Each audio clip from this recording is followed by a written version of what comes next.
కీర్తిశేషులు నందమూరి తారక రామారావు గారు పార్టీ స్థాపించినప్పుడు ₹1 సభ్యత్వం చేసినటువంటి వ్యక్తి నేను శాసనసభ్యుడిగా ఉన్నప్పుడు నన్ను నాశనం చేసిందే వైఎస్ఆర్ కాంగ్రెస్ పార్టీ.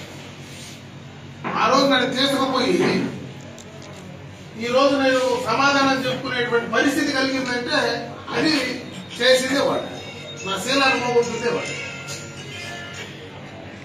ఈ రోజు ఏ మొగం పెట్టుకొని నాశనం చేసిన తర్వాత మళ్ళా నువ్వు ఫిర్యాదుదారుడు మాట్లాడతారో నాకు అర్థం కాదు. ఈరోజు కర్నూలులో ప్రెస్ మీట్ పెట్టారు. నేను ఎన్టీఆర్ గారు పార్టీ పెట్టినప్పుడే ₹1 కట్టి ఆ పార్టీలో సభ్యత్వం తీసుకున్నాను.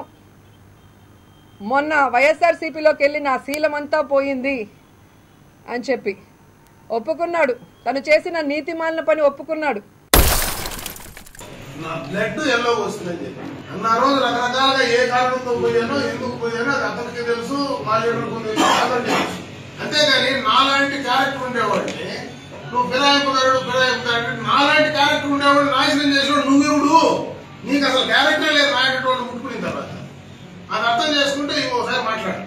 మంత్రి పదవి కోసం అటు నుంచి ఇటు వచ్చాను, ఇక్కడ అధికారం రాలేదు, తెలుగుదేశం మంత్రి పదవి ఇస్తారనగానే ఇక్కడి నుంచి అక్కడికి వెళ్ళాను అనేది ఆయన క్లియర్ కట్గా ఆయన శీలాన్ని ఆయనే పోగొట్టుకున్నాడని ఒప్పుకున్నాడు.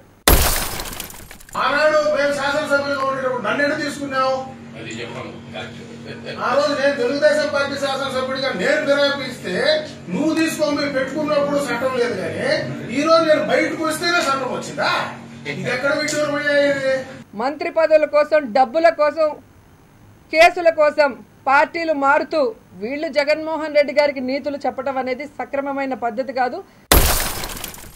కార్యక్రమాలు నచ్చక ఆ ప్రభుత్వంలో మీరు చేసేటువంటి అభివృద్ధి కార్యక్రమాలు జరుగుతూ ఉంటే దాన్ని పదే పదే పదే పదే అడ్డుకుంటా ఉంటే మేము చూడలేక బయటకు వచ్చాం, వాళ్ళతో ఉండలేక బయటకు వచ్చాం. నోటీసులు కోర్టులు తెలుసుకుంటాయి. నోటీసులు ఇచ్చింటే నోటీసులకు సమాధానం ఖచ్చితంగా కూడా కోర్టులు తెలుసుకుంటాయి. కోర్టులో మేమేం చెప్పాలనో వాళ్ళేం చెప్తారో అక్కడ సమాధానం చెప్పగలం. మీరు నంద్యాలలో చేస్తున్న అభివృద్ధిని వైఎస్ఆర్సీపీ అడ్డుకుంటుందని చెప్పడం కూడా సిగ్గుచేటు. ఎందుకంటే 3 సంవత్సరాలుగా నంద్యాల వైపు కన్నెత్తి కూడా చూడని చంద్రబాబు నాయుడు, భూమా నాగిరెడ్డి తెలుగుదేశం పార్టీలో చేరి సంవత్సరం వరకు నంద్యాల వైపు చూడని చంద్రబాబు నాయుడు ఈ రోజు విధి లేక చెప్పడానికి కూడా నీతి ఉంది. ఆ రోజు శాసనసభ్యులుగానే ఉన్నాం, మేము శాసనసభ్యులుగానే బయట వచ్చినాం, శాసనసభ్యులుగానే ఉన్నాం. మళ్ళా బయటకు వచ్చి శాసనసభ్యులు అవుతున్నాం. రేపు రమ్మంటా ఉంటా. నేను ఆ రోజు చెప్పాను దమ్ముంటేసి పుర్రామలాడి తెలుసుకుందామని. రాజీనామా చేయకుండా శాసనసభ్యులుగానే పోయాం. మళ్ళీ అసెంబ్లీకి పోయినాం. మళ్ళీ వెళ్ళిన తర్వాత అసెంబ్లీలో ప్రభుత్వానికి వ్యతిరేకంగా ఓటేసిన తర్వాత 3 నెలలు సమయం ఇచ్చి మళ్ళీ డిస్క్వాలిఫై చేశారు ఎన్నికలు రాకుండా. కరెక్ట్ చేసుకోండి చరిత్ర.